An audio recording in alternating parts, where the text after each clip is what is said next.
My name is Kate, and I'll be with you along with my colleague behind the scenes, Heather, who will be serving as moderator to help answer your questions and respond to your comments during today's session.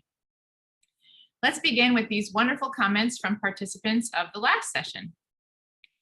Shuyen in Taiwan said, "The lesson was great. I did learn some creative ideas about online activities, and the contingency part was awesome." Next one. "The lively activities shared by different members will be increasing my energy and will help me engage my students at different levels." Awesome comment, Fozia. Thank you. And Yasmina says, "The session was completely useful because it provided me with ideas to motivate my students and participate in class. It also motivated me and encouraged me to work on my teaching." Thanks for that comment. We love to see teacher participants actively engaged in professional development, so please continue to share your photos, thoughts, and insights about our webinars by adding the comments to the comments or chat box, or by emailing them to americanenglishwebinars@fhi360.org. We may feature one of your comments or photos during the next session. Today is our fourth session in this series. Throughout the series, we've been exploring sessions about making the transition to online or hybrid classrooms. We hope that you've been able to use some of the ideas we've already shared, and maybe you've had a favorite session so far, or you're eagerly awaiting one of the last three. Let us know in the chat box. Daylight savings time begins on March 14th, 2021. That means that clocks are set forward 1 hour later in the United States. Please note that webinars on March 24th and April 7th will take place at 8 a.m. and 1 p.m. Eastern Daylight Time. This may be 1 hour later in your local area than other Series 10 events. So please confirm your local start time with the link on this screen. So here's what to expect today. Each session is about 60 minutes long, and during this series, we're focusing on online and hybrid teaching strategies, as many of us have had to make that switch this year. The presenter will present the material, and I, as your host, will ask questions and make comments too. But we really hope to hear from you, our audience, so that we can address your ideas and experiences. Please do share your questions, comments, and thoughts in the comments or chat box.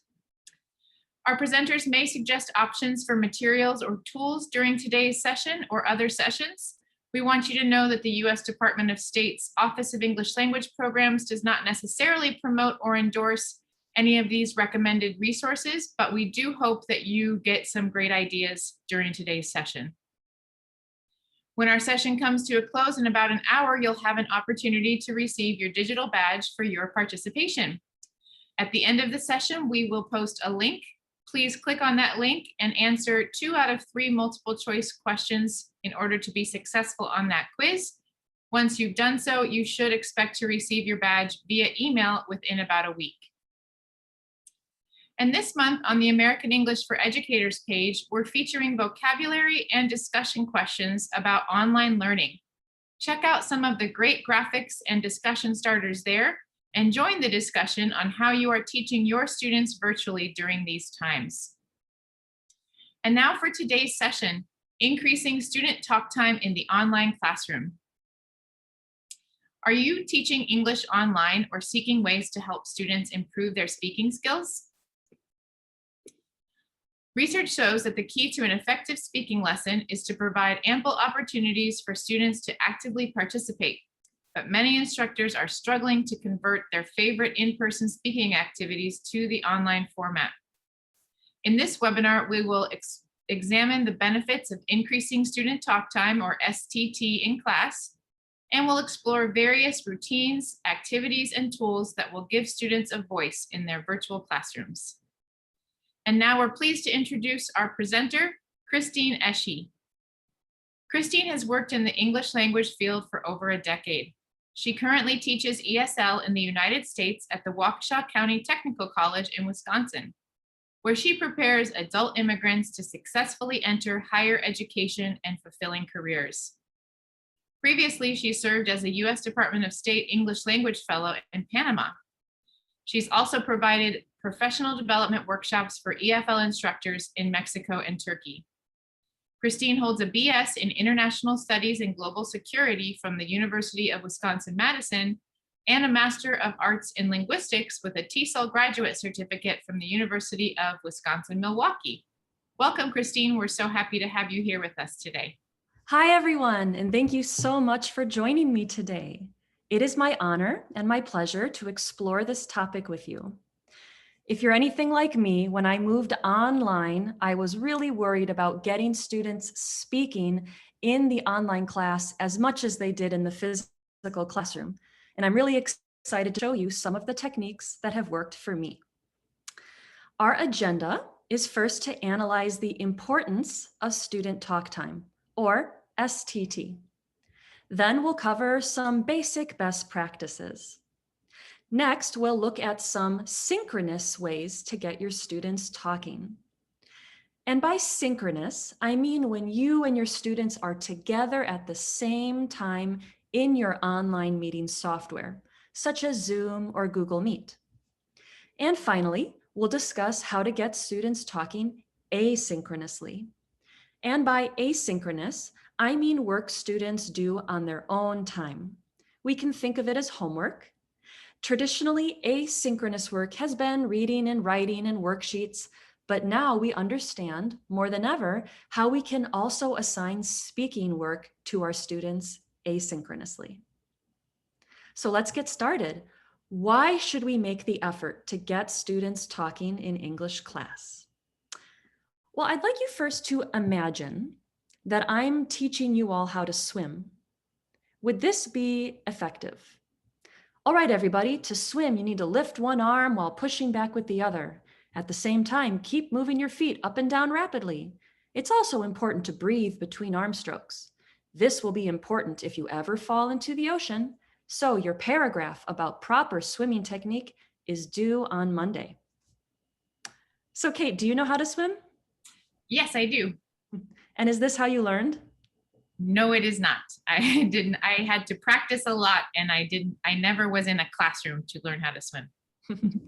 Right, because swimming is a physical activity, right? Now, yes, there is important information for the teacher to tell students, but the only way to learn how to do a physical activity well is by doing it. You can't really learn to swim without getting wet. And you certainly don't want the first time you try for real to be in the middle of the ocean. You want to start in safe water with some supports and an encouraging guide to help you. In the same way, speaking is also a physical activity. And in order to speak, we need to do speaking. And just like with swimming, we don't want the first time our students need to speak English to be in an overwhelming situation in the real world. We want to start them in a safe environment with supports and an encouraging guide to help them. So that's kind of point number one for why STT. Simply put, time doing speaking in class leads to greater speaking skills, and research shows consistently that this is true.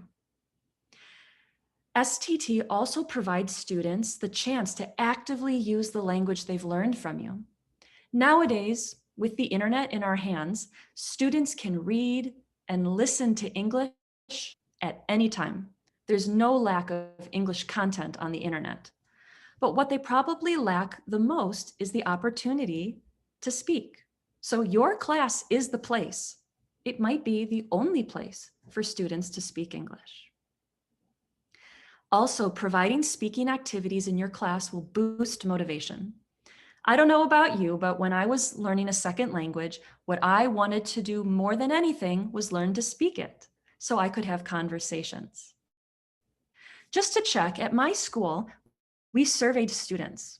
We asked them which skills they wanted more practice in. And it really wasn't a surprise that out of the 4 skills, overwhelmingly, they wanted more speaking in their online classes.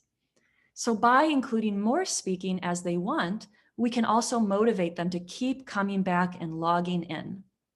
And I wonder if you surveyed your students if they might say the same thing. Also, speaking in class means interaction, which means building community and relationships.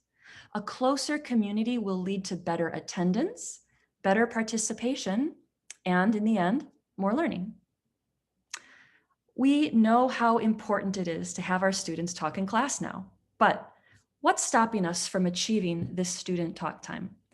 What challenges have you faced when trying to incorporate speaking into your online classes? Yeah, we'd love to hear from you, everybody. What challenges have you faced when trying to incorporate speaking into your online classes? Let's see. What do you think, everybody? We'd love to hear from you. We know it has been such a challenging time, and we all are working our best to make accommodations. So let's see. Irina says that sometimes there are technical problems. Yep. Louise says that students might be shy. Time constraints from Agail. Let's see.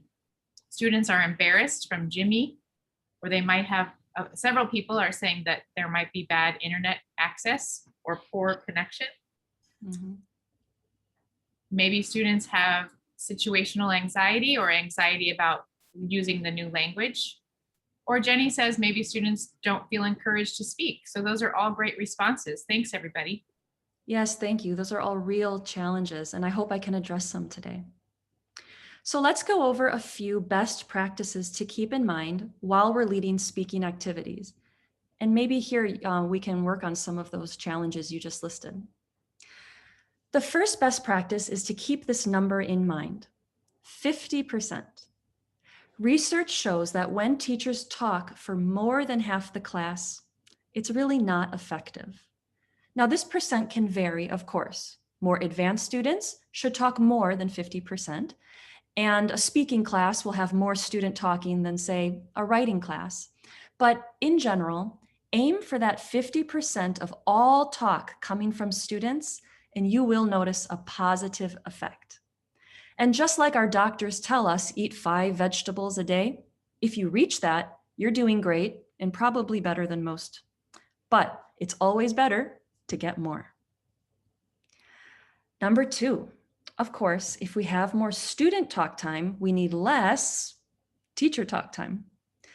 You will need to pause and sometimes allow for silence as students think and prepare for what to say. You may need to hand over some speaking tasks to your students. For example, could a student read an example sentence instead of you? Could students work together to figure out a grammar or a spelling pattern instead of you telling them? Try to think of creative ways to get students talking in your place. And remember also that silence is sometimes okay. It could mean students are just thinking, and we don't want to interrupt that. Best practice number 3. Small groups are superior to large groups in speaking activities. If we think about this mathematically, imagine you reserve 8 minutes for a discussion. If you break students into pairs, theoretically, each student gets 4 minutes. But if you have a class or a group of 12, theoretically, each student only gets 40 seconds. No one can learn to speak a second language in only minutes per week. So if you can, try for small groups when possible.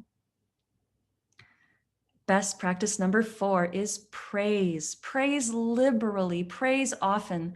Praise helps build self-esteem and self-confidence, which in turn helps motivate students to keep going.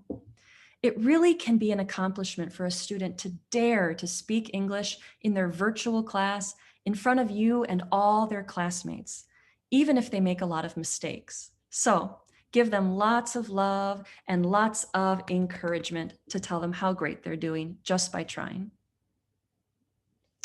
And number 5, set up for equitable participation. Have you ever had a class with a student like the one in this picture? Do you have that one student who loves to answer every question? We love our talkative students, but they must also learn to listen. We also love our quieter students, but they must also learn to speak. Make sure you have a classroom management plan for giving everyone equal opportunities to speak. And here are just a few tools you could use. You could keep a checklist of participation and then call on those who haven't participated much yet. That's a photo from my class. You could also have sticks in a cup with everyone's name on one, and you can call on them using the stick. And if you like, remove the name until everyone's had a chance to participate. I'll use this technique in our demonstrations today. You could also use a virtual name wheel. And there's lots of options out there, but I use wheelofnames.com. I think that one's a good one, but there's lots of options. Also keep in mind for equitable participation that having everyone speak will mean having time for students to think about a response before you invite them to unmute and share. Maybe they could write something in the chat first, and then you can call on someone and you know that they'll be prepared and maybe they'll have more confidence to speak since they've had some time to prepare. The last best practice I'll share with you today can be really tough. And that is number 6, no interrupting. It can be really discouraging to a student who's worked up the nerve to say something only to be interrupted by the teacher or a classmate and told they said something wrong. To keep up confidence and participation, wait until after the student speaks to make corrections. You may even wait to a later time to make corrections, or you may even decide that no corrections necessary at all. So we just went through 6 best practices. My question for you is, which of these best practices are you already doing? And which one do you think you could improve upon? Yeah, what do you think, everybody? Which of these best practices are you doing already, and which could you possibly improve upon? Let us know. Let's see. A lot of people are saying that they really like that name, the popsicle stick name idea. Mm-hmm. Natalia says it's a good idea to improve on not interrupting. Irina says the same. A lot of people are saying that. Yeah, so I think a lot of people feel that maybe they need to stop interrupting students. And I'm sure lots of our participants praise their students a lot. So thanks everybody for sharing. Wonderful. I'm glad to hear that you guys are utilizing praise. All right, so let's get into some techniques. What can you do in a whole class synchronously? Let's look at some synchronous activities. So let's say you're all together, you're 15, you're 20, you're 30 people. What can you do together? Well, one activity I really like for any level or age is called mystery object. This is a great way to practice question formation and vocabulary. And this is how it goes. One person selects an object related to the unit of study and keeps it a secret. The class sets a limit to the number of questions they can ask to investigate. And a student should keep track to make sure you're not going over the limit. Then students take turns asking yes, no questions to figure out what the mystery object is. So I'm going to put on my teacher hat, and let's imagine that I'm teaching a beginner level class and we've been working on clothing vocabulary. So you're going to ask me questions to try to guess what article of clothing is in my mystery bag. Maybe it's a pair of jeans. Maybe it's a sock. Maybe glasses. You have to investigate with yes, no questions. How many questions do you think you will need to discover what article of clothing is in my bag? 5, 10, 15? How many? What do you think, everybody? Let's see. Some people are saying 6 questions, maybe 3 to 5. All right, let's try for 3 to 5 if that sounds good to you, Christine. That might be wow. Let's try for All 5. right. Let's try for 5. All right, ask carefully. All right. Kate, can you please tell us when we've reached 5 questions? You got it. Okay, here we go. Let's start getting some yes, no questions from the audience. Yes, what do you think, everybody? Let's have some yes, no questions to try to figure out what is in Christine's bag. So Aglail says, is it big? No, it's not big. Okay. What else do you think, everybody? Is it for, oops, is it for the cold weather from Eduardo?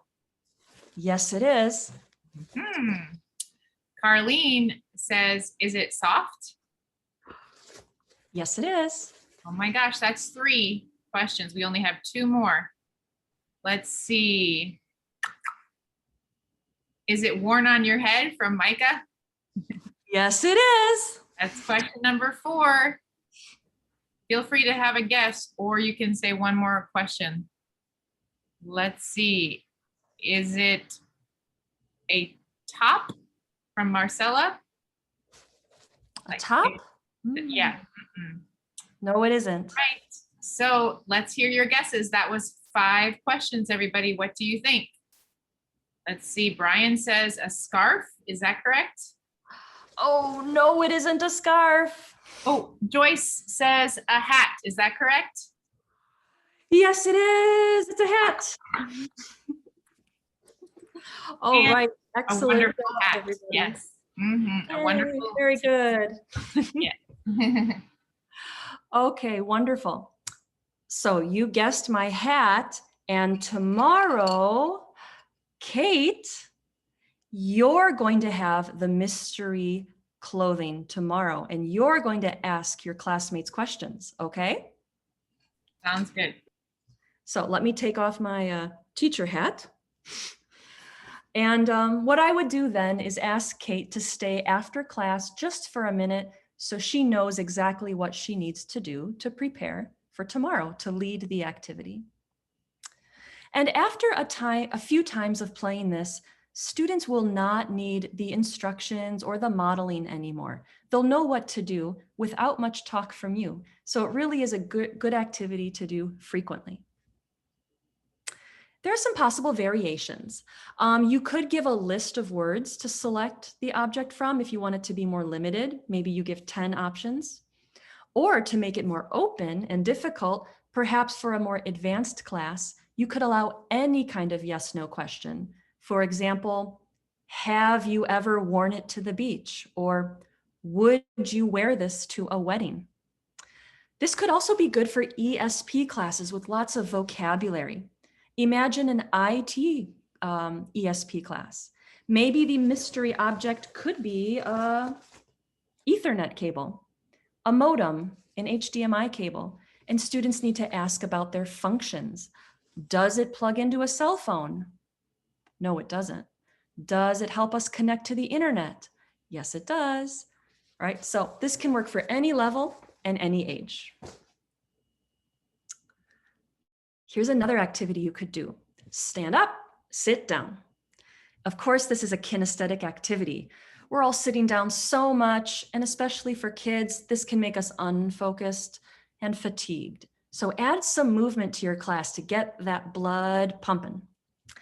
For this activity, each student will prepare 2 statements, one that is true and one that is false. Use the lesson's topic, maybe the weather, sports, economics, whatever they've been studying, and have them write 2 statements in their notebooks. Then the teacher will call on a student to share one of their statements. Everybody listens, and if it's true, everyone stands up. If it's false, everyone sits down. So let's practice. Let's imagine that you're all intermediate students who've been learning about animals. You know the names of all these animals, plus you can describe them like mammal, reptile. You can say things like feathers and wings. You also know some habitats like the desert and the ocean. So I'm going to put my teacher hat on again and say, okay, everybody, you're going to prepare 2 sentences about these animals. One sentence is a true fact, and the other one is false. If it's true, everyone stands up. If it's false, everyone sits down. So let me start with an example. Are you ready to listen and move? Mice are mammals. Hmm. What do you think? Yep. Yes, very good. Mice are mammals. Here's another one. Lizards have fur. Hmm. Nope. Very good. That's false. You guys got it. Excellent practice. So how about the audience? Can you guys please prepare 2 sentences, one true, one false, about these animals and share? Yes, let's hear from you, everyone. Maybe you can try to trick us and give us a difficult one, but let us know what a true sentence and a false sentence, maybe about animals, and we will all do this together. Very good. Let's So see this. We have a really good one from Firas, who says, butterflies are reptiles. What do we think? Nope. I don't think so. Good job. Everyone's sitting. And another one from So Ali, dolphins are mammals. What do you think? Yes. Very good. That's true. Yes. Excellent job, everybody. Whew. If you do that enough times, that's a real workout. So some variations you could do.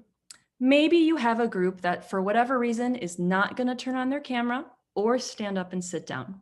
There's other ways you can do this. You could have them raise signs that say true or false. You could have them write in the chat. That's true, that's false, after they listen to someone. Or maybe you could share a screen and you can have true and false on the sides, and people will annotate a stamp what they think they heard, true or false. So these activities went pretty smoothly right now, right? But in the real classroom, we know that problems can arise.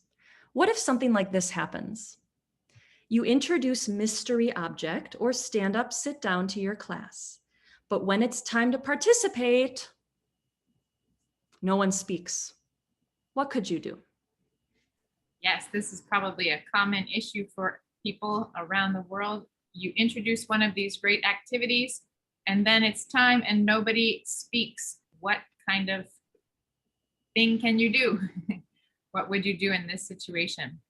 Give examples from Natalia, great. Model the activity first from Firas, great job, good idea.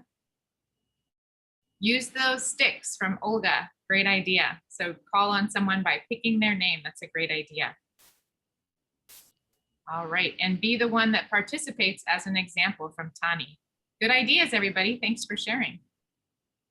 Wonderful, thank you. I have some of the same answers on the next slide for a few possible solutions. Someone said model first, very good. If students need to know how to do it, so you can model.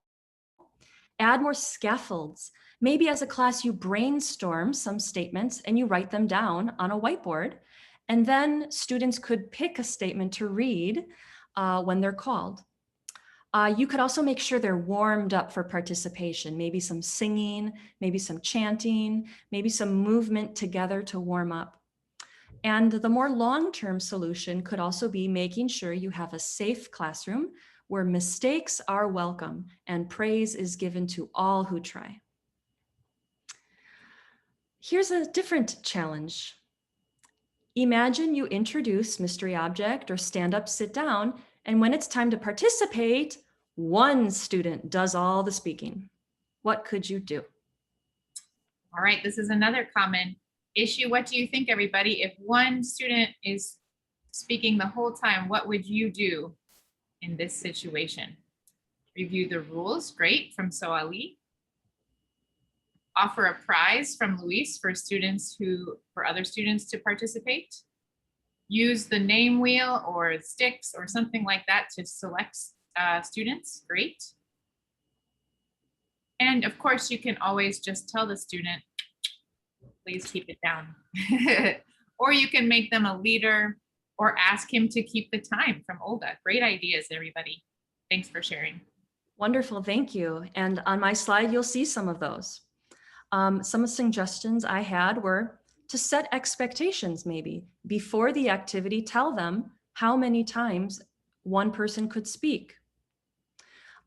You could also make sure that you have silent time for students to prepare where everyone's microphones are off for a minute.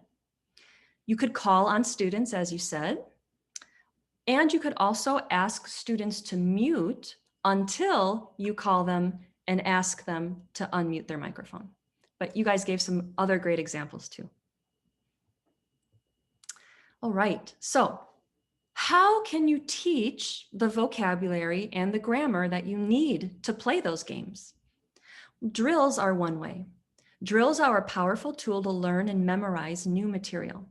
And my favorite type of drill is what I call Ask a Classmate. I really like these because the teacher only needs to start the activity and then students take control from there. First, the teacher provides the question and answer frames and the vocabulary. The teacher begins by asking a student a question, preferably the most advanced student, to get the ball rolling. The student will answer and then ask a classmate the next question. And the questions and answers move through the class, and it should go rather quickly. Here's an example of a simple drill. Students have just repeated some drink vocabulary on the next slide. And now we're ready to use them in some questions and answers. In this case, the question frame is, do you like? And the answers are, yes, I do, don't. It may go something like this. Okay, the teacher starts. David, do you like juice? Yes, I do. Okay, David, ask a classmate a different question. Arwa, do you like milk? Don't. Tuan, do you like tea? Yes, I do. Do you like soda? No, I don't. Kate, do you like coffee? Yes, I do. Christine, do you like water? Oh, yes, I do. We could also make it more complex with new questions and answer frames. Here is an example of that. We might change the question to, do you prefer? And you need to use 2 drinks. It might go something like this. Here's an example class. David, do you prefer tea or juice? I prefer tea. Arwa, do you prefer milk or soda? I prefer soda. Tuan, do you prefer water or milk? I prefer milk. Do you prefer tea or coffee? I prefer coffee. Kate, do you prefer juice or soda? I prefer juice. Christine, do you prefer tea or coffee? Oh, I prefer coffee. Thank you. This can also work for more advanced classes. Let's imagine we're working on the present perfect. It could go something like this. Have you drunk any today? Yes, I have. No, I haven't. David, have you drunk any water today? Yes, I have. Arwa, have you drunk soda today? No, I haven't. Tuan, have you drunk juice today? Yes, I have. Have you drunk tea today? Yes, I have. Kate, have you drunk any water today? Yes, I have. Christine, have you drunk any milk today? No, I haven't. All right. So I've presented 3 activities that can work in a big class because responses are short and structured. I'm wondering, what are some other ways we can get students talking when the whole class is together? Yeah, what do you think, everybody? What are some other ways that we can get students talking when the whole class is together? Let's see your wonderful response here. We did have one question from Amra while we're waiting for some responses. Is it important to give students time to think when we're trying to increase student talk time in the classroom? I think it can be. You might want to gauge your students, see how they do. But if you find that only one student is dominating, or if there's a lot of silence, absolutely try giving them some time to prepare. They will have more time to think of a good answer, maybe they need to look something up, or maybe they just need to build up the confidence and say it a few times before they're ready to say it to the whole class. So I think absolutely, giving some time to think is a great idea. Right. And we have some great ideas about other ways to get students talking with the whole class. So, and some of them sound like something that might be coming up in this webinar, such as games and debates. Let's see, find someone who activity and role plays. So, or reading a poem from Zafar. So thanks for those great responses, everybody. Great, thank you so much. So let's move on to when we go into breakout rooms. The majority of talk should be in breakout rooms if it's possible. Let's talk about just a few ways to engage students in small groups online. The first is discussion. They're very low prep, but high reward. Don't underestimate the power of a simple discussion. If you can go into breakout rooms, try to reserve time for students to have a discussion in every class. But of course, this is a class, not a social hour. So make sure that you have discussions that are linked to your content or the language target. For example, if you've been teaching about health, students could discuss remedies they take when they're sick. Or if you've been working on the future tense, students could talk about what they're going to do next weekend. Also, discussions should be open-ended questions that allow for giving lots of details. For example, describe your favorite meal is open-ended, but do you like Italian food is not, because you can just say yes or no to answer. Also, when you're making your groups, try to be strategic if possible. Assign a student to each group who you know can help their group mates, maybe with the language or with the technology. Utilizing class leaders like this can help breakout rooms run more smoothly. And finally, you may need to keep discussions short for beginners and young children, maybe just a minute or two. And as they progress in age and ability, and they have more stamina for working independently, you can give them longer periods of time to discuss. So I tend to use 4 different kinds of discussion in my class. The first is a topic warm-up discussion. This gets students activating that prior knowledge about the topic for the lesson.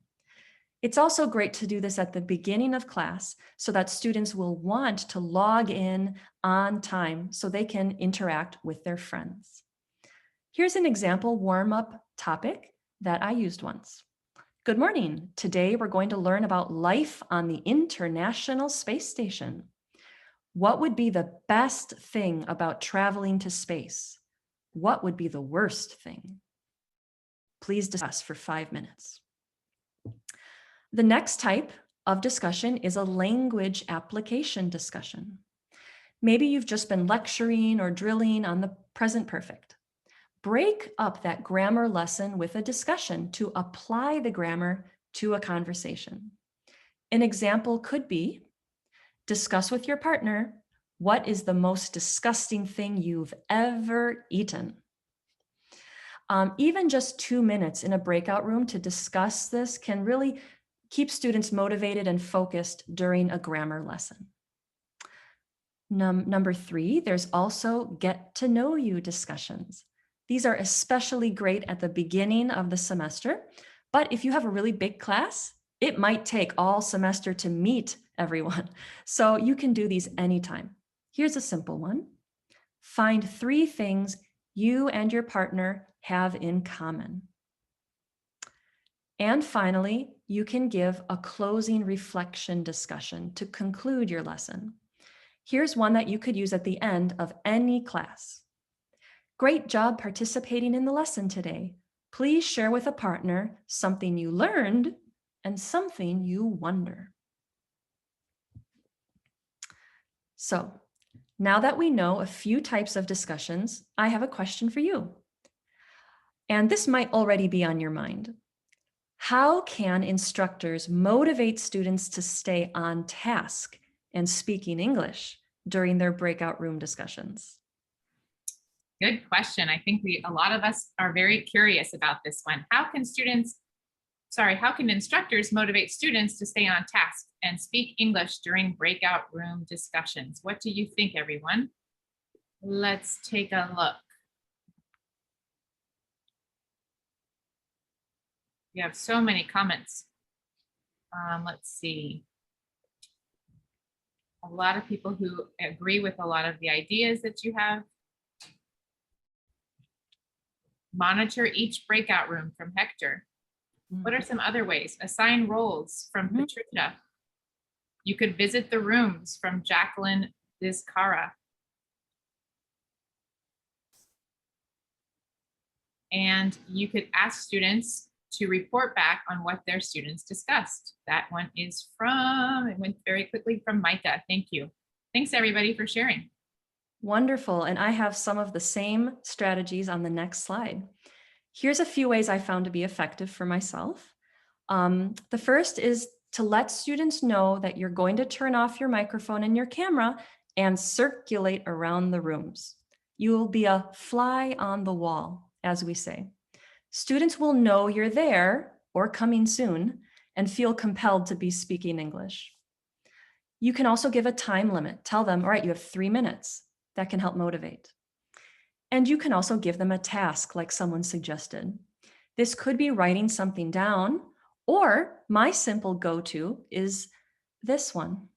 I tell them, I'm going to pick a few students to share something their partner said in the discussion. I use something your partner said to make students feel accountable to each other and also to encourage good listening. So, what else can you do in a virtual breakout room? Games, of course. Yes, you can still play games online. They're just a little different. One speaking game that also exercises critical thinking is which is different. Of course, the teacher should model the activity with the whole class first, and this is how it works. A teacher provides a list of vocabulary words to the class. Around 4 words is good. You might choose between these 3 options for giving them the words. You could simply have students write them in their notebook. You could also put them in the chat, or you could also make a shared document such as a Jamboard and send the link in the chat to your students, and they can use it while they're in breakout rooms. However they access the words, the groups will then work together to decide which word is different and why. There's always more than one right answer, and you might be surprised what they come up with. Finally, students need to be prepared to explain their choice. So what do you all think? Which is different from the rest and why? A bus, a car, a plane, and a train. All right, what do you think, everybody? Which of these is different and why? A bus, car, plane, or train? I see a lot of people saying a plane. And you can also tell us why. What do you think, everybody? Let's see. Airplane, plane. Everybody thinks it's plane, but we need to know why. A car is more personal. That's why it's different. That's nice, Olga. Could be a car. Great. A plane because it flies in the air. Nice reason from Jacqueline. Awesome. Okay, everybody. Thanks for sharing. Absolutely. And there's a lot other reasons you could give too, but absolutely a car and a plane for the reasons you gave are wonderful. Now for intermediate and advanced students, you can also have a debate. Having a debate is a very engaging way to include content, critical thinking, language targets, and conversation. To do a debate online, you first have to prepare. The teacher will assign students to groups that will share the same opinion. For example, maybe a third of the class supports school uniforms. Those are the A's.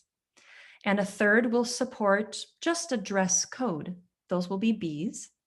And a third will support no restrictions on clothing choice at school. Those are the C groups.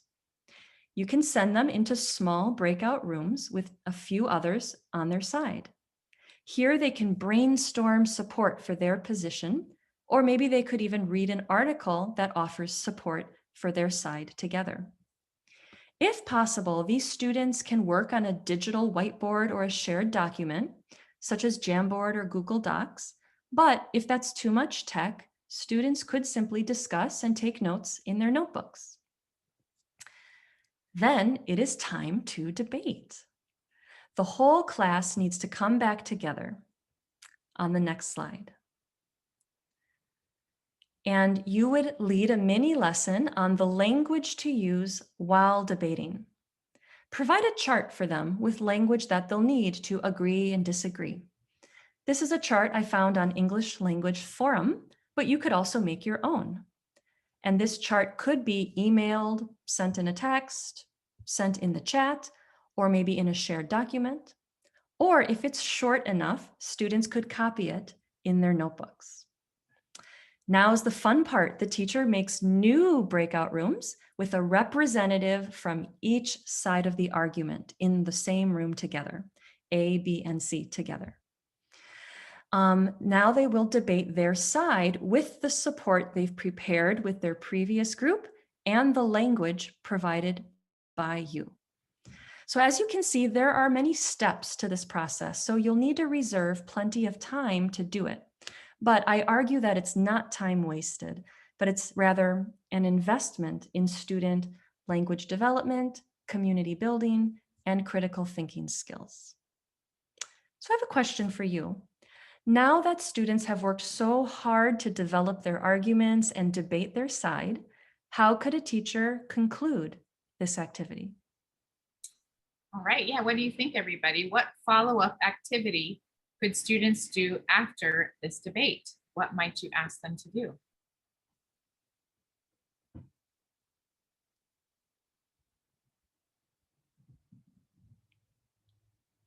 What do you think, everybody? Once you have explored these topics through the debate, what could you ask them to do? So let's see. Micah says they could write an essay, and Rodrigo says the same. Mm-hmm. Hector says you could provide feedback on the topic. Mm-hmm. And lots of other people are also saying writing, like Cielo and Olga. And Jimmy says you could record a video. And Lupita says maybe you could have a panel discussion, or they could present the results from G. So those are great responses, everybody. Thanks for sharing. Wonderful. Thank you so much. I think those are wonderful. And one thing that I also do that wasn't mentioned was I like to give a poll afterwards to gauge what is your real opinion. And it's always funny to see how people's real opinions differ from what they were assigned. But yes, I love that. Thank you. Let's move on to our last piece, which is asynchronous activities. When students can take time outside of class to prepare, practice, listen to themselves, maybe redo their recordings, they're really accessing beneficial things like repetition, self-correction, confidence. And teachers can also benefit by being able to provide thoughtful and individualized feedback for each student. One of the simplest ways to get students speaking asynchronously is with a messaging app. This would be the next slide. Such as WhatsApp, WeChat, Hangouts, whatever students in your community use, I recommend that's what you use too. Here's some ideas. Students could make instructional videos. I have an example here from my intermediate class. After a lesson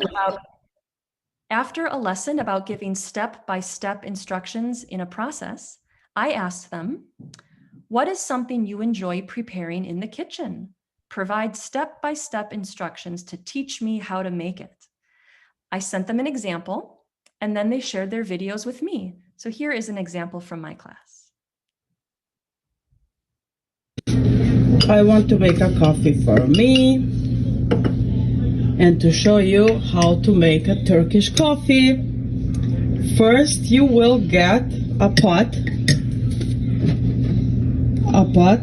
then you pour warm water, then I get this spoon for me, and I use two spoonfuls. So she continues on for about another 3 minutes, which is how long that video is. And I was able then to message her back, telling her what an amazing job she did being clear in her instructions, using sequential words like first, then, and I could also give her a few corrections. You could also ask students to answer reflection questions. I have here an example. For Valentine's Day, my adult class discussed dating and marriage. For homework, I asked them to choose one of these options to speak about for 1 minute. Now, why did I provide choice? Well, because I wanted to make sure that they could speak about something that interested them. So here's an example of an audio recording I got on WhatsApp from a student who chose to speak about option number 3. She spoke about a minute, but I'll just play a few seconds for you. A couple should try to restore a relationship, try to work with themselves, maybe to take help from a family psychologist. And I was able to comment on her individually, give her some corrections, and that was very effective for my class. Okay, next slide. Another assignment you could do could be as simple as students just reading their writing to you.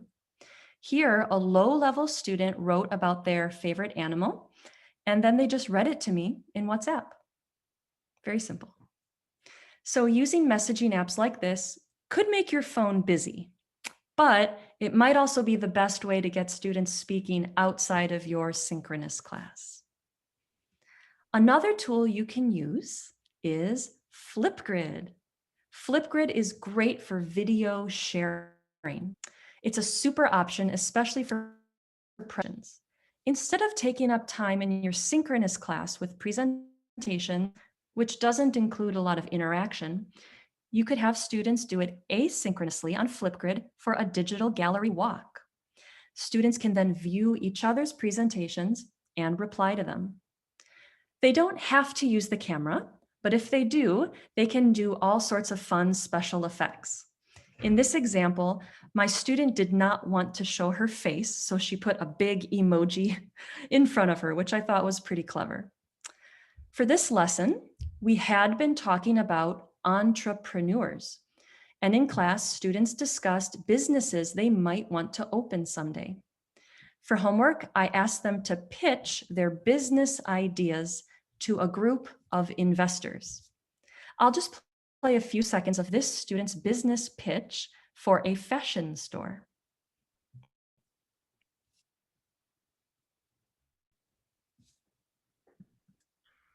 Hello, good morning everyone. Thank you for coming. Today is the grand opening of my fashion store.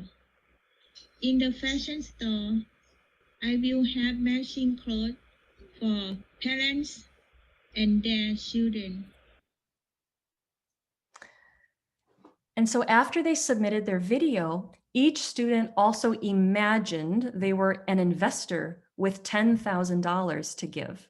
And they needed to pick the video with their favorite business idea and write a comment saying who would get their money. So with that competition, I also got them all watching and commenting on each other's presentations. Flipgrid is free, and there's no limit to the number of videos students can post. You just want to make sure that they have the data and the signal to use it properly because it is using videos. Another tool is Padlet. Padlet is a shared wall where students can meet, but it's also great for posting audio and video. Here's an example of a warm-up question I asked students for a new topic. life on the International Space Station. I asked them to examine the photo and then think about what they see and what they wonder and record their audio thoughts about it. You can have up to 4 Padlet pages at a time for free. And if you keep deleting your old pages, you can continue using the free version, or there's also an upgrade to pay and then have unlimited pages. There's one more app I'll show you. The final app is a real hoot for young kids. And by that, I mean it's really fun. It's called ChatterPics, and it makes pictures talk. It's very simple. You just take a picture, draw a mouth with your finger, record your voice, add whatever special effects you want, save the video to your phone, and then you can send it via WhatsApp or email. And I don't work with kids, so I haven't used it in class myself, but I have to admit I had a lot of fun researching ChatterPics. I was taking all sorts of pictures around my house, the refrigerator, a pair of socks, the cat, and making them talk, and I was sending these videos to my partner. It's really fun and really addictive, which is good news for us. So I recommend you check it out, especially if you teach young people. So this is just an assignment I thought of. Find something you love in your home, tell us about it for 10 or 30 seconds, and send it to the class WhatsApp group. And this would be the example I would send my class. Hi everyone, my name is Reba. I am a cat. I used to live on the street, but now I live in a big house. So ChatterPics is free and students do not need an account. I think it's really great for silliness, which can really help young students relax and enjoy doing their English homework. So I've just mentioned 4 ways. I've mentioned 4 ways that students can make recordings with messaging apps, Flipgrid, Padlet, and ChatterPics. What's your favorite program for students to submit audio recordings and why? Yeah, let us know. We heard some great ideas from Christine, and we'd love to hear from you about some other tools, or maybe you use these tools. So let us know. Let's see. Haliana says these ideas are good for shy students because that asynchronous component really helps them. Vocaroo for audio from Agleo, that sounds cool. Faraz says that they use WhatsApp and Telegram, and Natalia also uses WhatsApp. And I like the reasons there. I think I'm sorry that I asked too much for the reasons before. You don't have to necessarily give a reason this time. Olga says she'll definitely try ChatterPics. A lot of people say Flipgrid. And Zoe says she uses ChatterPics in WhatsApp. So those are great responses. Thanks, everybody. Wonderful. So as we've heard, I gave you some ideas. Other people mentioned other apps. There's an ocean of options of educational apps out there.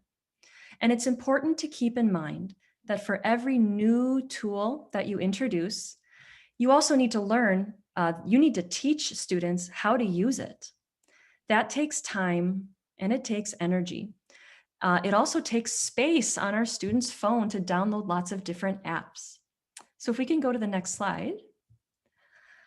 I recommend that you check with the other instructors at your school. Try to coordinate to use the same apps. So students are not working with a dozen different apps because science teacher uses Padlet, English teacher uses Flipgrid, math teacher uses Facebook, art teacher uses WhatsApp. Try to coordinate together and then maybe pick your favorite 1 or 2 and use them consistently. It's really easy to get overwhelmed with all the choices out there. So a good mantra to try to repeat during all this is do fewer things better. So in summary, we can get students speaking English both synchronously and asynchronously. Just a few ideas include activities like mystery object, stand up, sit down, drills, discussions, games, and debates. And for homework, students can use messaging apps, Flipgrid, Padlet, ChatterPics, or more to make instructional videos, reflect on questions, read their own work, do presentations, opinions, make predictions, and tell stories. And throughout all of this, teachers should utilize best practices like giving lots of praise, leading equitable participation, and not interrupting our students. So my last question for you today is on the next slide. Which of the activities, tools, or practices from today's webinar do you think you could start using in your class? Yeah, what do you think, everybody? Which of these activities, tools, or practices will you use? So I really liked the mystery bag. Personally, I think I will use that with my students. What do you think? What activities will you use? Micah says, this is a super helpful webinar, my favorite of the series so far. So that was very nice, Micah. Thank you for sharing. Hector says he will use Padlet. Aladi says ChatterPics. Wheel of Names from Veras, a great idea from our audience. I will use them all from Andres. And Diana says, I will make things talk. I think she means ChatterPics, which I really like as well. So thanks everybody for sharing. Yes, thank you so much.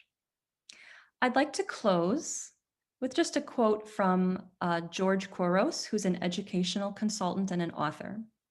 He said, technology will not replace great teachers, but technology in the hands of great teachers can be transformational. And since you're all great, I hope you know that you transform lives every day. And I just hope that a few of these techniques or tools can help you to fill your classroom with the voices of your students. Thank you so much. Thank you so much, Christine. I think a lot of us got some really great ideas for how we can increase student talk time in our classrooms. So thank you for that wonderful presentation.